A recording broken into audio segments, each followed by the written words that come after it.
जोसुकै होस् होइन, तर डर चाहिँ लाग्ने रहेछ क्या मान्छेलाई, ज्यान जस्तो सुकै भए पनि। खानुपर्ने गाइस, म भोक लागेर पाप भइसक्यो। बिहान बिहानै माइतीमा होती। हेलो, गुड मर्निङ गाइज, नमस्ते, सेवानु, के छ हाल खबर? बिहान बिहानै माइतीमा होती गर्दा तपाईँलाई कस्तो लागिरहेछ?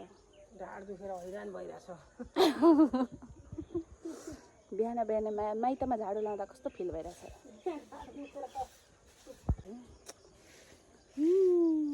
कहिले असार लाग्छ र पाक्छ यो आँपहरू।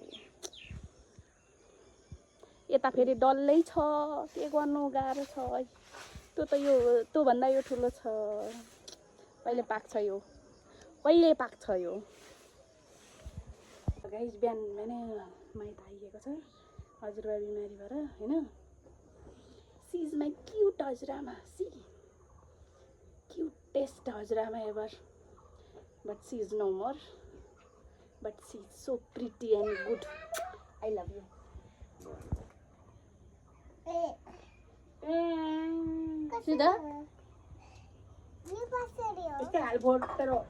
बुवालाई दबाई गरेर बाटोमा घर जाँदैछु। अब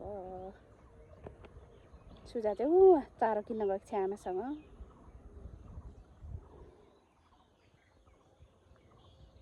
यो मौसमले धोका दिएको, घरि घाम लाग्छ, घरि पानी पर्ला पर्ला पर्लै जस्तो हुन्छ। भोक लागेर पाप भइसक्यो, न यता खाइयो न उता घरमा पकाइयो होइन। यस्तो बेलामा हिँडेछ कि मर्ने बेला भइसक्यो। अन्न बाटोमा पकाएर खान मिल्छ है? यस्तो पिर भइसक्यो कि यहाँ 9 साढे 9 भइसक्यो र भात पकाएको छैन, गएर पकाएर खानुपर्ने गाइस। म भोक लागेर पाप भइसक्यो।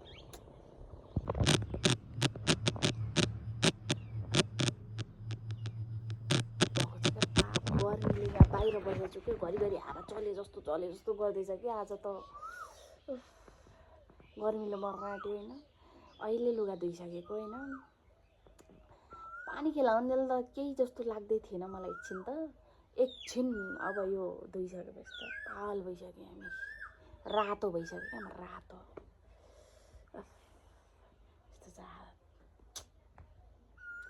अनि सुतुम पनि ताता फाल्छ पङ्खाले, गाह्रो छ। 1 नम्बर पाप नै भइरहेछ क्या गाइस। गर्मी यस्तो छ नि, यस्तो गर्मी छ नि होइन। यस्तो गर्मी अनि माइत बिहान बिहानै पुगेर आइयो कि फेरि जोस जाँगर कहिलेकाहीँ त के लाग्छ होइन। बुवा बिमारी हुनुहुन्थ्यो हजुरबा मेरो चाहिँ, अनि गएर आइयो बाटोमा बोकाएर जाँदै। हेर्नु दोकान गएको होइन, पाउने दोकानमा पनि केही नपाएको क्या आज त। झन्डै मरेको बाटोमा भोकले 9:30 बजे। अनि तुफान आयौँ घर। अनि त्यसपछि घर आएर मेरो पालो हतार लुगै नफेरिकन केही नहेरिकन सिधै भान्सैतिर लागेँ होइन। अनि सिधै भात पकाउनु सबै थोक पकाइसकेर खाएँ। अनि बल्ल आनन्द भयो। एकछिन रेस्ट गरेँ, फेरि लुगा त हाँसिरहेको थियो, बिहानै भिजाएर गएको थिएँ नि त मैले। अनि लुगा धोएर अहिले यसरी पल्टेर बसिरहेको छु म। यस्तो गर्मी छ कि गाइस, कहीँ गएर म यसरी घुम्दैछु भनेर देखाउने ऊ पनि छैन क्या। के भन्छ त्यसलाई हो, त्यो भ्लगको मेन हुन्छ नि, आज यस्तो गरेँ मैले भनेर। गर्मीले गर्दाखेरि यो हालत भएछ गाई, यस्तो हालत भएछ होइन। आफ्नो अनुहारको दशा देखेर आफैलाई माया लागिरहेछ क्या गर्मीले गर्दाखेरि। भित्र बसौँ त्यस्तै गर्मी छ। भुइँमा लडिरहेको भने चिसो लाग्ला भने पिर हुन्छ।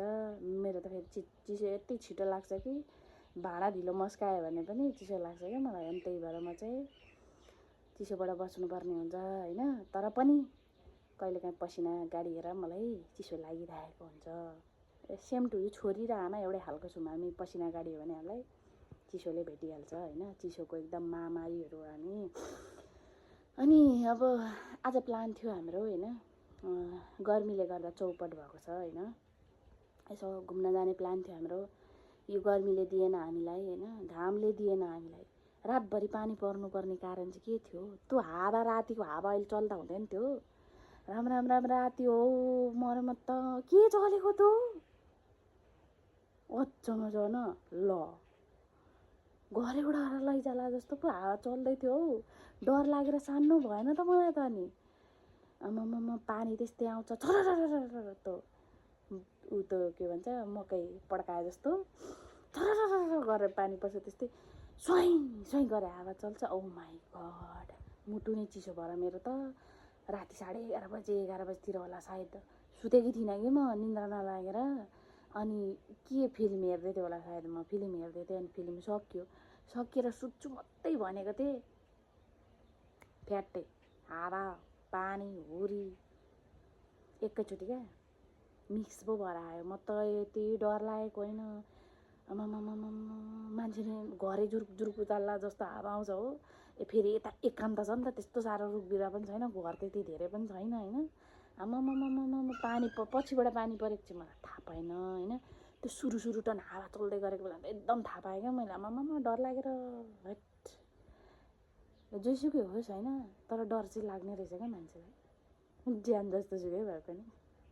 अब एकापट्टिको छुट्टी हुन्छ अनि अब आनन्दले बस्छु भन्ने हुन्छ नि हाम्रो, हुँदैन। घरको काम सकेर भर्खर बसेको छु। अब एकछिनपछि छोरीलाई भोक लाग्छ मेरो, फेरि भान्सामा जानुपर्छ मैले। अनि यस्तै छ, छुट्टी भन्ने चिजको दि एन्ड भएको छ क्या अहिले त। साँच्चै भनौँ त छुट्टी खालको नै छुट्टी हुँदैन होइन। अब एउटा ठाउँ गएर घुमेर यो ठाउँ देखाइदिउँ न त भन्ने पनि छैन। यस्तो गर्मीमा कहाँ जाने म होइन। यस्तो गर्मीमा जाने चाहिँ कहाँ त, सोचौँ न। यस्तो यो घरमा यो हालत छ, पसिना होइन। बिहान कहिले पसिना गनाएर यहाँ आफ्नै जिउ आफैलाई गनाइरहेछ। जाने चाहिँ कहाँ यस्तो गर्मी, मान्छे कसरी जान्छन् हौ। त घरबाट त एक पाइला पनि बाहिर निकाल्न मन लाग्दैन त यस्तो गर्मीमा त न।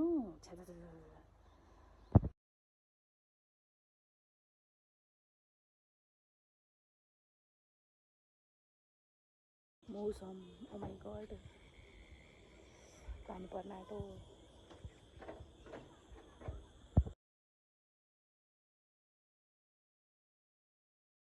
गाइस म भान्सामा छु, भान्सामा सुँगुरमा छु। ल है सुजाको ट्यालेन्ट देखाउँदैछ। ल के गर्ने हो अनि फेरि अनि कपाल हल्ला गरेको उसले। फेरि एकचोटि वन्स मोर प्लिज। ओके गाइजहरू, मलाई हेर्न सक्नुहुन्छ, म लुगाको थुप्रामा सुतिरहेको छु अहिले। यतिखेर प्रत्यक्ष प्रसारण गर्दैछु म तपाईँहरूलाई होइन। यता ब्ल्याङ्केट छ, यता बिहान धोएको लुगा सुकेर यता छ होइन। त्यही माथि म सुतिरहेको छु क्या। यस्तो अल्छी प्रोम्याक्स भइसक्यो क्या यो के भनौँ होइन। अहिले भर्खर पानी रोक्यो, अब म भाँडा मस्काउन जान्छु गाइस होइन। 8 दिन भएर चाहिँ गर्मी भयो भन्दै गयो क्या मेरो होइन। अब यिनलाई मिलाउँदै मेरो आधी रात पुगिजान्छ।